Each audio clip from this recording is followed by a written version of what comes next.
He Mbak Nung, wingi ku lho ya, aku lak ketemu Yuk Lastri.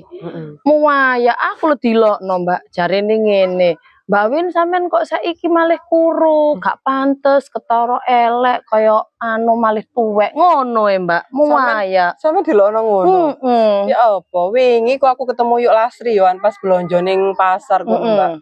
Sampeyan ro aku dilokno apa? Tambah lemu. Jare ngene, awak kok tambah lemu glembosi ngono. Kayak kebo jare Muaya iku Yuk Lastri iku. Ya apa wingi pas kene lemu ya jarene lho awakmu gak pantes Mbak Wiwin nek lemu ngene iki mending kuru. Saiki kuru temen dilokno terus sing bener iku lho piye ya? Berarti sing sempurna iki dhek tok. Wong lemu dilokno, wong kuru dilokno. Anjene gak tau Pak Yuk Lastri iku. Rasaku kaya dhek wayu ngono ya. Kaya gak bener ya Mbak ya. Iyalah.